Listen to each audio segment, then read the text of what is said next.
Hello বন্ধুরা, welcome to my channel let's create with me.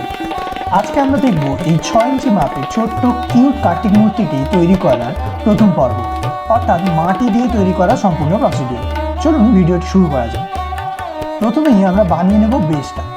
এখানে বেসটা বানানোর জন্য আমি ইউজ করেছি তুষ মাটি। এতে কি হবে, বেসটা অনেকটা হালকা হবে এবং ওভারঅল মূর্তিটার ওয়েটটাও অনেকটা কমিয়ে দেবে। তো বেশিরভাগ ক্ষেত্রেই আমি এই ধরনের বেসের ক্ষেত্রে তুষ মাটিটা ইউজ করে থাকি। বেসটা আমি প্রথমে একটা জাস্ট বাটির শেপে বানিয়ে নিয়েছিলাম এবং তারপরে এই তুষ মাটির ওপরে অল্প একটু কাদা মাটি দিয়ে পুরোটাকে কভার করে নিয়েছিলাম যাতে সমানভাবে মসৃণ করতে পারি।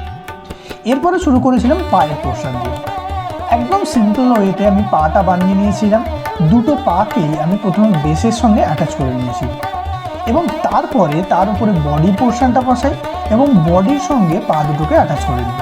তো এখানে প্রত্যেকটা স্টেপেতেই আমি যেহেতু আগে থেকে এগুলোকে বানিয়ে রেখেছি ভিডিওটি কম সময়ের মধ্যে দেখানোর জন্য, সেই কারণে এখানে আমি যখন জয়েন করছি অল্প নরম কাদামাটি দিয়ে এগুলোকে জয়েন করে নিচ্ছি। যেমন এখানে দেখুন, আমি প্রত্যেকটা ডিটেলসে দেখিয়েছি যে কীভাবে আমি জয়েনিংগুলো করছি। প্রথমে আমি একটু নরম কাদামাটি নিয়ে এই দুটো পার্টকে, যে কোনো হাত বা পায়ের পোর্শনগুলোকে বডির সঙ্গে অ্যাটাচ করে নিচ্ছি। তো এখানে আমার হাতের পোর্শনটাও মোটামুটি কমপ্লিট হয়ে এসছে। বাকি আরেকটা হাত বসিয়ে আমি এটাকে প্রথম বডির পোর্শনটা কমপ্লিট করে নিয়েছিলাম।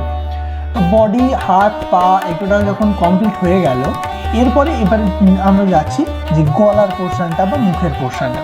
তো গলার জন্য আমি প্রথমে একটু বডিতে হোল করে নিয়েছিলাম বা গর্ত করে নিয়েছিলাম এবং তাতে অল্প একটু কাদামাটি অ্যাড করে গলাটা বানিয়ে নিয়েছিলাম। তার উপরে আগে থেকে বানিয়ে রাখা মুখটা আমি বসিয়ে নিয়েছিলাম। তো এই ধরনের মুখ বানানোর যদি কমপ্লিট প্রসিডিওর আপনারা দেখতে চান তাহলে অবশ্যই ভিডিও কমেন্টে আমাকে জানাবেন। আমি তাহলে আলাদা একটা ভিডিওতে এই ধরনের মুখ বা কিউট ফেসগুলো বানানোর সম্পূর্ণ প্রসিডিওর আমি দেখিয়ে দেবো। বা যদি আপনারা চান যে আরও এই ধরনের মুখ কীভাবে ছাঁচ বানানো যায় বা আরও কী ধরনের ভিডিও আপনারা দেখতে চাইছেন, সেই সাজেশান আপনারা করতে পারেন আমার কমেন্ট বক্সে। তো কথা বলতে বলতে মোটামুটি ওভারঅল পোর্শনটা কমপ্লিট হয়ে এসছে। এবারে পালা ডিটেলিংগুলো। তো এখানে আমি ধুতির পোর্শনটা মাটি দিয়ে করেছিলাম। ওভারঅল এটাকে আমি মাটির ওপরেই রাখবো। শুধুমাত্র আমি চুলের পোর্শনটা একটু পাটের চুল আমি ইউজ করবো, বাকিটা বেশিরভাগ মাটিতেই আমি করে নেব। তো সেই কারণে আমি ধুতির পোর্শনটাও এখানে কমপ্লিট করে নিচ্ছি। খুব সহজেই জাস্ট আমি যেহেতু পায়ের শেপটা বানিয়ে রেখেছিলাম, তাতে ধুতির শেপটা বানানোর জন্য অল্প অল্প নরম কাদামাটি যেখানে প্রয়োজন সেখানে আমি অ্যাড করে নিয়েছিলাম। নিয়ে তারপরে যখন পুরো পোর্শনটা, পুরো শেপটা আমি কমপ্লিট করে নিতে পেরেছিলাম, তারপরে গিয়ে যে যে জায়গাগুলো ভাঁজ দেওয়ার দরকার সেই ভাঁজের জায়গাগুলোতে আমি ক্লে টুল ইউজ করে ভাঁজগুলোকে করে নিয়েছিলাম। যেমন এখানে মোটামুটি আমার ধুতির পোর্শনটা কমপ্লিট হয়ে এসেছে। জাস্ট আমি কোমরের পোর্শনে যে ভাঁজের জায়গাটা, সেই জায়গাটা আমি কমপ্লিট করে নিচ্ছি।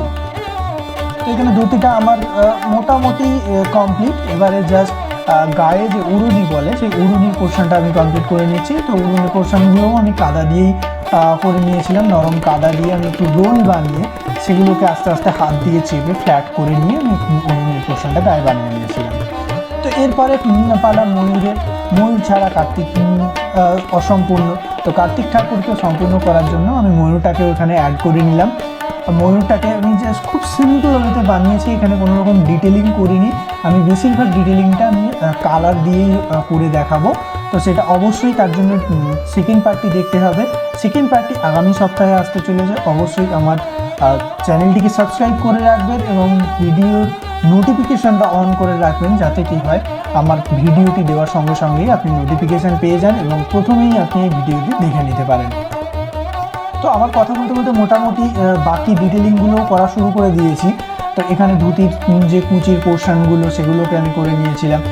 এগুলোকে জাস্ট আমি ক্লে টুল দিয়ে মার্কিংগুলো করে নিয়েছি এবং তারপরে জাস্ট ওয়াটার ব্রাশ করে করে এগুলোকে মসৃণ করে জাস্ট সুন্দর কাপড়ের ভাঁজের মতো করে নিচ্ছি। যেমন দেখুন, এখানে আমি ওয়াটার ব্রাশ করে আমি পুরো পোর্শনগুলোকে সমান করে খুব সুন্দর নিয়েছি। জেনারেলি এইভাবেই আমরা করে থাকি ধুতির পোর্শন বা কাপড়ের কুচির পোর্শনগুলো ক্লে টুলের উপরে ক্লে টুল দিয়ে করার পরে আমি ব্রাশ দিয়ে জাস্ট ওয়াটার ব্রাশ করে দিই। তো এই ছিল আমার ছোট্ট কিউট কার্তিক মূর্তির ফাইনাল লুক।